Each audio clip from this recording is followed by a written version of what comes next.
Hey guys, Jen here with Serenity Hill Farmstead. Welcome back for day 2 of homeschool prep week. Today I am in our classroom. This is our dining room actually, but it also doubles as our classroom area. We used to have a formal classroom set up, and if you're interested in seeing how I set that up, I will link an iCard here for you guys to check that out after this video. But I found that for us, having that room, we don't school in one place. We move all over the place. Sometimes our kids need separation from each other. They distract each other and cannot work well together. Sometimes, even when we're doing group projects, just being in the dining room area at the table is a little constrictive to what we do. So we tend to spread out on the floor or go outside.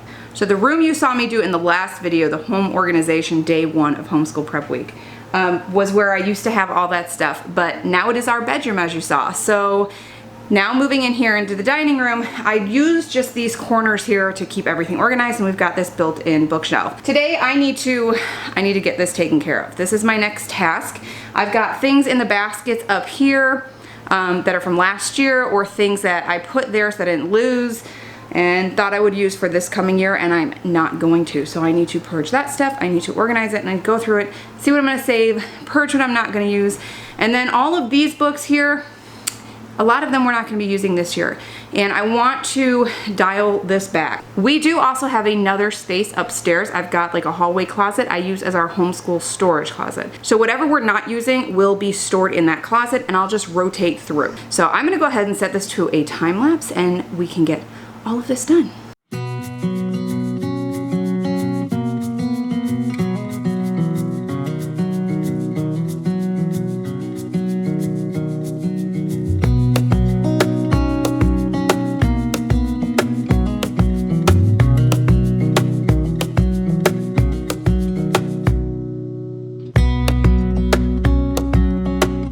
These are all the books that Wyatt has on his required reading list for this year. So I'm gonna go ahead and put all of these up. Normally I don't leave all of these up, but if I'm gonna be adding a bunch of books upstairs, I don't think I'm gonna have room for these. I know we're gonna read every single one of these and then some, but these are definitely ones that need to stay down here.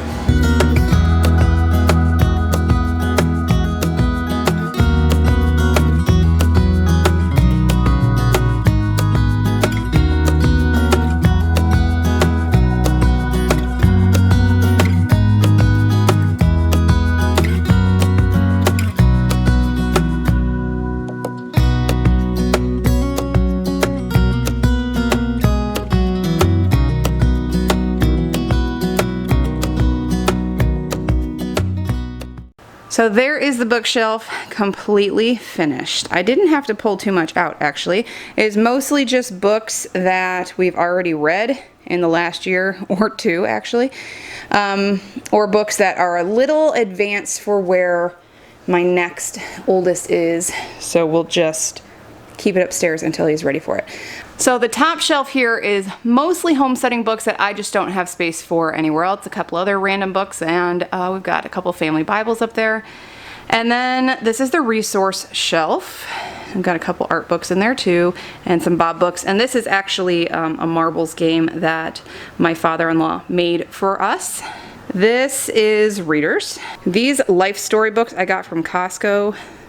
Oh, I'd say about 6 months ago. It's been a while, but these are wonderful books. We really like these. So if you see these from Costco, I'd snag these because they're great, and they were not expensive at all. Same thing with these. This is the What is America collection. I got this from Costco. And then I got the What are the 10 Commandments and Who was Jesus from Walmart. So they're starting to carry those. That is new because I hadn't seen those before.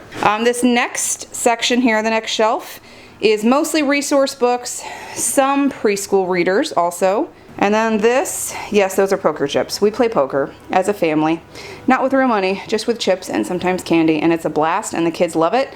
And according to my husband, it's a life skill. So we play poker. This is just the only place I have for the markers right now.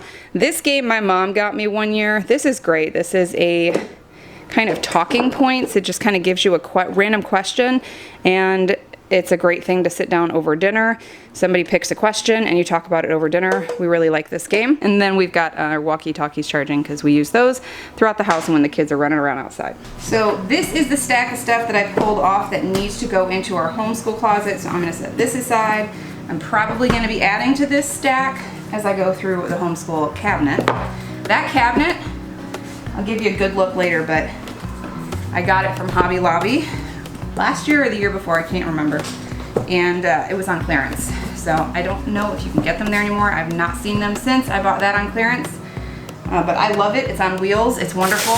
When we move into our new home, when we build it, that will definitely be a thing that comes with it.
Okay, so this was not something I was planning on getting into and doing. Really, I had something totally different in mind. I was going to buy a different binder like the one I have for Wyatt. But I have this and might as well use it because it's still in great condition. So I'm going to go back to using a binder system for the kids. I am not going to rip out, take apart books and do all that because they work great with their books. But there's a lot of things that we're going to be doing, and I just added another curriculum, which I'll show at another time, for like history, geography, social studies, those kinds of things for my 3 younger ones. So I'm going to have a lot of loose papers because they're all 3 working from one book, and this will help keep everything straight. So this is how I'm going to set Caleb up. Caleb is my, oh my goodness, what is he now? 3rd grader. And he's my son. If you haven't been following too long, we've got a lot of new subscribers. So just for those that aren't familiar, Caleb is my son with high functioning autism, ADHD, sensory processing disorder, and they're not totally sure if he has dyslexia, but he's been evaluated, they don't know. Long story short, we need to redo that somewhere else. But I am basically teaching him as if he was with the same approaches that I teach my dyslexic child. So we've got that book that we work through right here. These are the mini books that go with The Good and the Beautiful. This, I'm putting his little tiny pencils. Yes, you saw me break Ticonderoga pencils. I'll tell you why. Because if you have a child that has fine motor delays, challenges, what have you, it is easier for them to write with these smaller pencils, and it is great occupational therapy for them to be able to practice their grip with a small form fitting very well with their tiny little hands. So this is about as big as I will let Caleb use, because beyond that his penmanship really suffers and he gets frustrated. So I'm keeping his right here. So I've got little pocket sleeves. These things are super durable, and I'll put a link down here in the description box if you guys want to pick up some of these. I got them off of Amazon. You can get them at Walmart. You can get them a lot of places. And then this is where he'll put his finished work. I'll organize it after I peek at it, make sure everything is good. His handwriting, he's got a little bit left to finish up in here, and then he'll go to the next printing book, and he loves dot to dots. Look how old this book is. I found this, I don't even know, somewhere. No, somebody gave it to me, so some of it's already done, but he loves dot to dots. So he can do the pages that are left in there just for fun if he needs to fill some free time while I am still working with somebody else before I come back to him. So he will grab this book or this binder every day, and I will have his work in here, or he'll grab the big books and this, and then he'll work together with those.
So you see that pile of stuff I just brought in? I've gone through it. That was the rest of what was left in from my desk clean out that I needed to bring in here and deal with. So I have something that I have talked about in a couple videos now, and how great this curriculum is, but it's so out of the price range, and what we're doing is working anyway. So I wasn't going to put the money into it, because honestly it just wasn't in a budget. Well, a friend of mine is selling virtually all of her homeschooling stuff. What's happening with this here? And they are selling their house, and they're hitting the road, and they are living in an RV, which is so wonderful. And I'm a tad jealous, honestly. And she is our resident dyslexia expert. So this curriculum is one that she has highly, highly, highly recommended for dyslexics. Cover up her name there, and she was selling it, so I bought it. Yes, you can have some yogurt. So I bought this from her, and I'm so excited to use it now that I've gone through it and I'm familiar with it. And this is going to be great. So Wyatt is going to be using IEW. He's not thrilled because it's a writing curriculum and he hates writing. Maybe after using this, it'll change his mind just a little bit.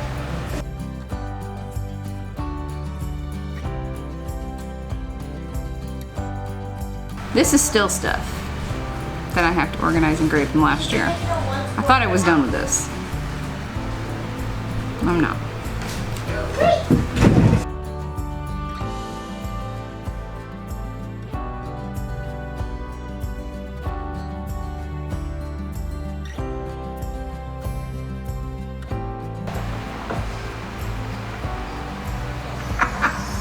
Comfortable?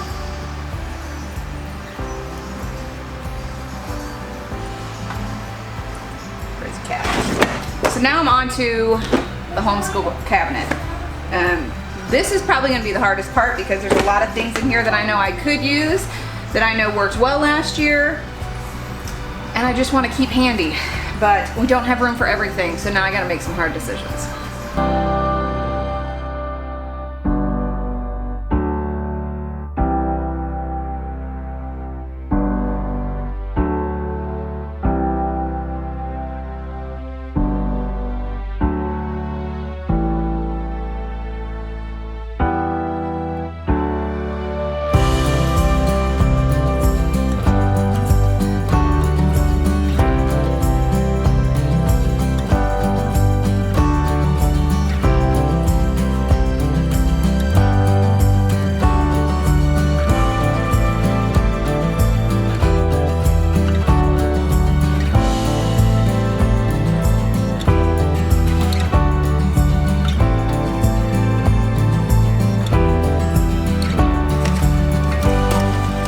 This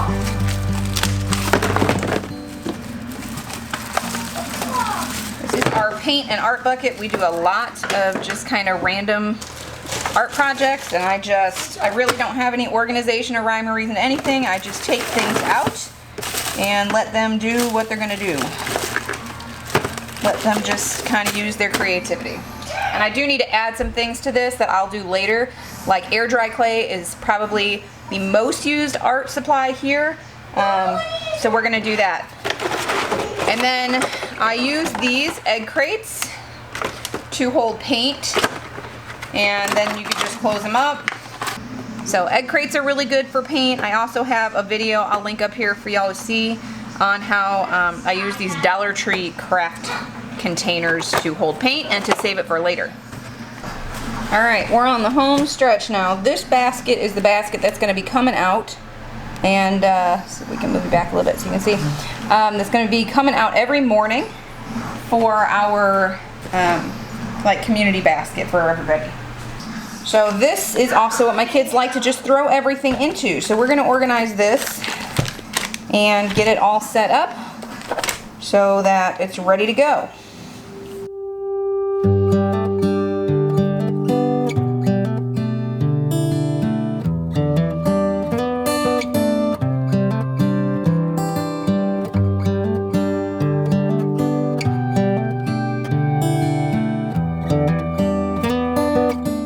So here is what we've got for the basket. So a lot of these things are fidget toys.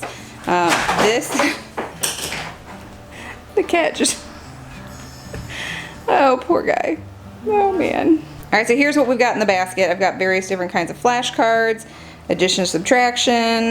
This we do a Go Fish alphabet.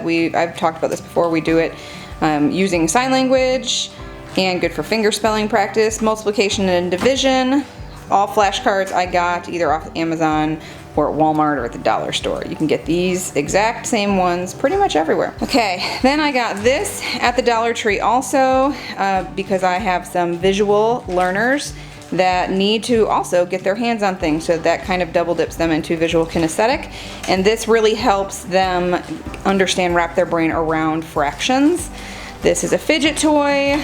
This is a fine motor tool, and here is the ridiculously long list of things that are in here, and they have to find it and make a list. So it's fine motor practice, and then it's handwriting practice also.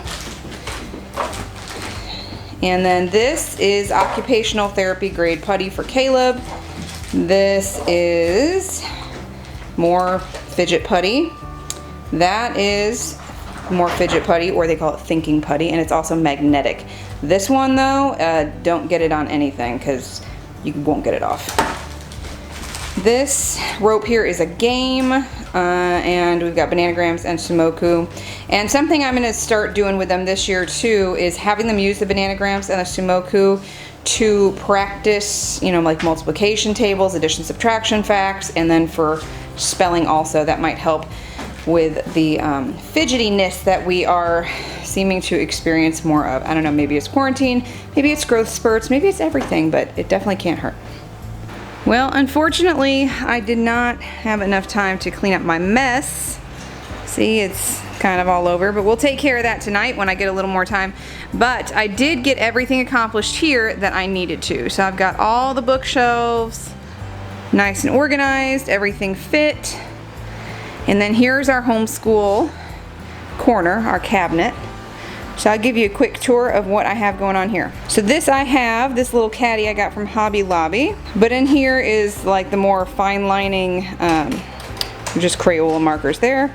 We've got colored pencils, we've got watercolor pencils, and then pencils, and I've got one child that hates to write with pencils, so I have erasable pens in here for him. Erasers, tape, scissors. I need to get more rulers. They seem to always break. I've got some markers in here. Those are some new ones for when those kick the bucket or get lost or both. The basket I showed you guys. Our paper station, and here I could not get anything else to fit that I found for paper organizers, and I really don't like having a stack because then it always ends up on the floor. So I got these cheap little Dollar Tree magazine holders, or book holders, whatever you want to call them. And I turn them on their side, and this holds our colored pencils, Lord. Our construction paper, our lined paper. Now this is wide ruled. I've got college ruled in Wyatt's binder separately for him, and then this is handwriting paper. Down on this section we've got a math game and spelling game that I got from Aldi a couple weeks ago. Clipboards. These are stencils. This is a memory game. This Suspend, it's a balance game. A few more games in there that we like to play. The rest of the games are down at the bottom here. This is a game on manners that we work on with Evie. This is her math curriculum for the good and the beautiful. This is our language arts and handwriting fun box. This is our math fun box. Here's all the art stuff I showed you. The paint and crayons, and then everything that is not acrylic paint and crayons is all in here. More chalk, different kinds of paints, oil pastels, and chalk pastels. These are wood letters, mag formers, spirograph, and Play-Doh phonics kind of game there. And that is it. So this is going to change probably several times throughout the year as our needs change, or this is mainly Evie stuff. I mean, honestly, if we're being honest here. I mean, the boys will do this stuff here. I can adjust this stuff for them too. This is more Jackson and Caleb anyway. And the boys will play with this, they'll play with this, they'll use this stuff, but I mean really Evie.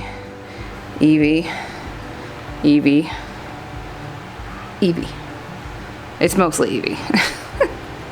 I think when they're younger, they use more stuff. And that's the whole cabinet, all organized and set up.